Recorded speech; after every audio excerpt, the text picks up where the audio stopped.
जय हिंद दोस्तों, defence diary के अंक में आपका स्वागत है। मैं हूं मंजीत नेगी। इस वक्त देश और दुनिया में सिर्फ रूस और यूक्रेन युद्ध की चर्चा हो रही है। ऐसा लग रहा है कि दुनिया में एक और विश्व युद्ध होने जा रहा है। रूसी सेना लगातार यूक्रेन के कीव और खार्किव जैसे बड़े शहरों पर कब्जा करने की कोशिश में जुटी हुई है। लगातार हमले हो रहे हैं, मिसाइल से लेकर हर ऐसे हथियार से जो घातक है। इस बीच भारत की तीनों सेनाएं भी अपने अलग अलग मोर्चों पर पूरी तरह से तैनात हैं।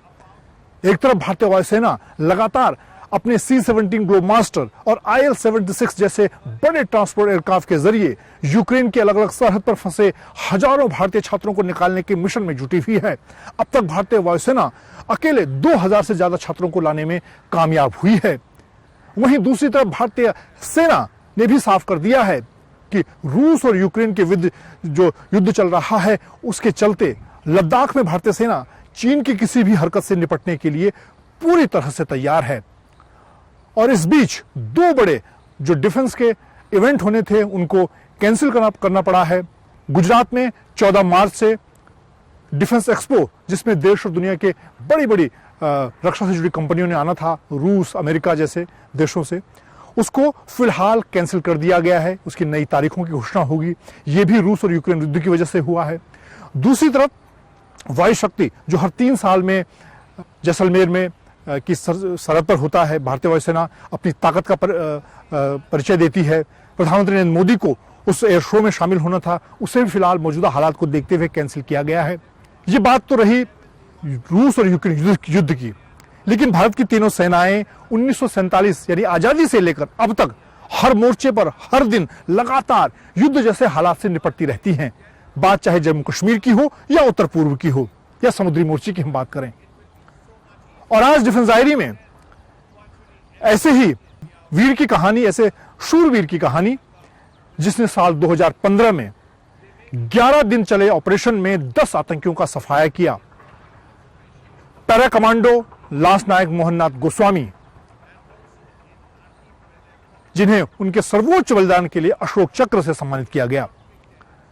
अशोक चक्र शांतिकाल का सर्वोच्च सम्मान माना जाता है। लांस नायक मोहननाथ गोस्वामी 2002 में भारतीय सेना की special force para commando unit में भर्ती हुए। उनका यह सपना था। वो बचपन से ही टेलीविजन और फिल्मों के जरिए कमांडोज को देखते थे, उनके कर्तव्य देखते थे, उनकी कहानियां देखते थे, और इसी लिए वो खुद पैरा कमांडो बनना चाहते थे। ये सपना 2002 में उनका पूरा हुआ।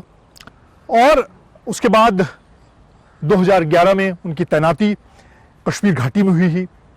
और ये बात 2015 की है, अगस्त, जिस ऑपरेशन में उन्होंने और उनकी टीम ने 11 खूंखार आतंकियों का सफाया किया।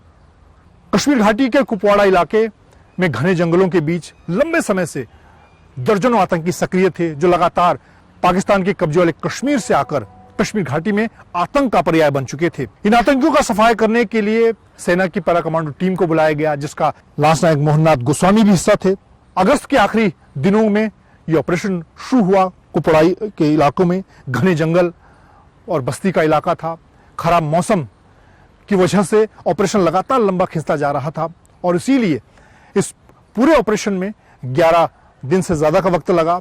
लेकिन भारतीय सेना ने पिछले कई सालों बाद इतनी बड़ी कामयाबी इस ऑपरेशन में पाई, जिसमें 11 खूंखार आतंकियों को मारने में कामयाबी मिली।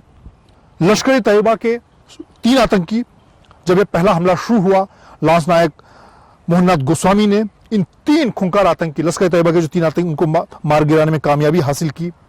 और इसके साथ ही जो बड़ी कामयाबी थी, वो पाकिस्तान के कब्जे वाले कश्मीर का खूंखार आतंकी सज्जाद अहमद उर्फ उबैदुल्लाह को पकड़ने में भारतीय सेना ने कामयाबी हासिल की। ये एक बड़ी कामयाबी थी, जो मास्टरमाइंड था इस पूरे इलाके का। उस तरह से ऑपरेशन लगातार आगे बढ़ रहा था। लांस नायक मोहननाथ गोस्वामी अपने साथियों के साथ खराब मौसम के बीच लगातार आगे बढ़ रहे थे। आतंकियों का कॉम्बिंग ऑपरेशन चल रहा था। उस दौरान अचानक आतंकियों की तरफ से भारी गोलाबारी शुरू कर दी गई, जिसमें उनके 2 साथी घायल हो गए।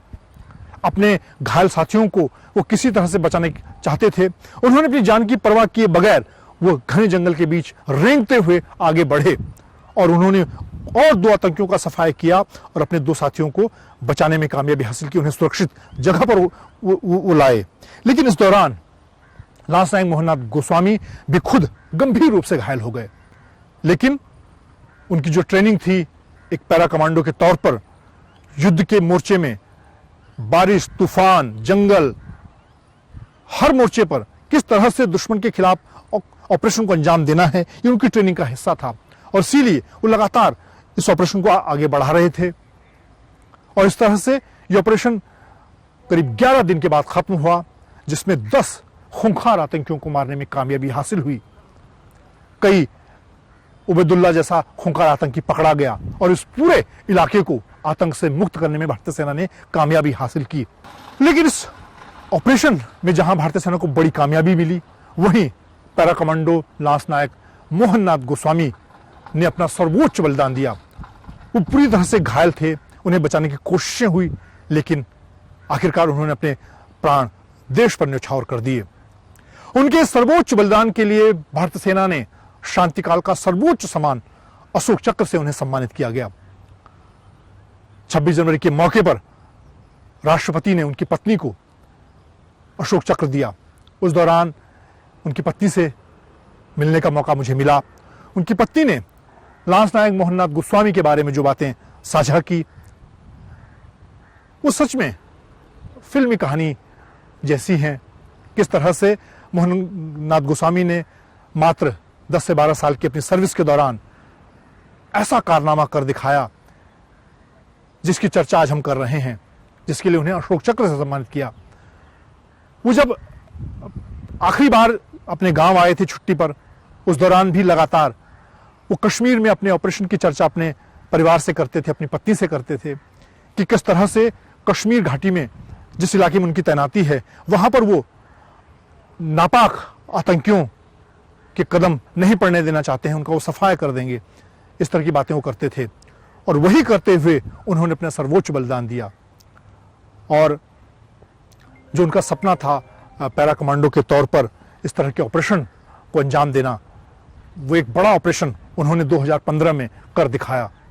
भारतीय सेना की परंपरा को आगे बढ़ाते हुए उन्होंने न सिर्फ आतंकियों का सफाया किया, बल्कि अपने साथियों की रक्षा की, जो एक सैनिक का कर्तव्य होता है।